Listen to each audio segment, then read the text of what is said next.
नमस्कार। मैं एक बार फिर से विधि महाविद्यालय असिस्टेंट प्रोफेसर अभामान सिंह सोचोलॉजी में एक और नया टॉपिक लेकर आपके सामने प्रस्तुत हुआ हूँ। औद्योगिकरण के वर्तमान भारतीय समाज या पर्यावरण पर प्रभाव। जब सबसे पहले हम लोग सामाजिक जीवन पर प्रभाव देखते हैं, जो हमारे सामाजिक जीवन में औद्योगिकरण होने से क्या प्रभाव है। पहला है जाति प्रथा का निर्बल होना। जाति प्रथा का निर्बल होने का मतलब ये है, जिस प्रकार से शहरों में औद्योगिकरण जो है चालू हो रहे हैं, तो उससे जाति प्रथा वगैरह है और इसमें छुआछूत और जेल ये सब सबसे ज़्यादा हम लोगों को देखने को मिल रहा है। दूसरा पॉइंट है निवास स्थानों की कमी और गंदी बस्तियों पर प्रभाव।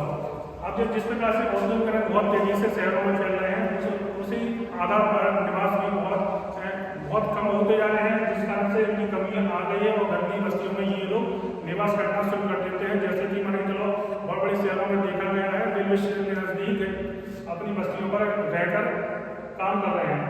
तीसरा है मनोरंजन का व्यापारीकरण। जिस प्रकार से औद्योगिकरण भी मनोरंजन के लिए बहुत बड़ा साधन बन गया है, टीवी है, सिनेमा है, खेलकूद वगैरह है, ये मनोरंजन के व्यापीकरण को और आगे बढ़ाने के लिए ये औद्योगिकरण बने हुए हैं।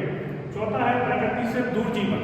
जिस प्रकार से शहरों में औद्योगिकरण बनते जा रहे हैं, कारखाने मिल वगैरह खुल रही है, तो वहाँ से प्रकृति से ये दूर होते चले जाए, क्योंकि वहाँ प्राकृतिक चीज़ें कुछ देखने को है नहीं। इस कारण से ये प्रकृति से दूर जीवन होता चला जाता है। पांचवा है व्यक्तिवादिता का आदर्शों का विकास। व्यक्तिवादिता यानी कि व्यक्तिवादिता का मतलब ये है, जिस प्रकार से हर व्यक्ति कहीं पे भी किसी व्यक्ति से अगर मिल रहा है तो उससे अपने ही व्यक्तिगत रूप से ही मिल रहा है, किसी से तो एक दूसरे से कोई मिलने के लिए उसके पास समय नहीं है, केवल वो अपने लिए ही जी रहा है और अपने लिए ही काम कर रहा है। नेक्स्ट है अपराध, बाल अपराध और प्रतिस्पर्धा।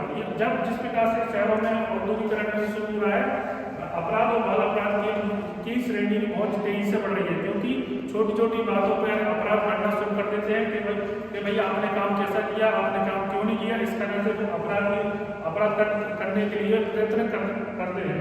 नेक्स्ट है सातवां है मानसिक चिंता या रोग। जिस प्रकार से भी यहाँ अपराध की बात चाहे यहाँ हम कर रहे हैं औद्योगिकरण के कारण, तो यहाँ से कई व्यक्ति ऐसे होते हैं वो मन ही मन में किसी न किसी बीमारी का ग्रसित हो जाते हैं और फिर किसी न किसी के बीमारी के कारण वो एक मृत्यु की ओर अग्रसर हो जाते हैं। ये औद्योगिकरण के वर्तमान भारतीय समाज में सामाजिक जीवन पर प्रभाव के ये 7 पॉइंट थे जो आपके सामने प्रस्तुत किए गए।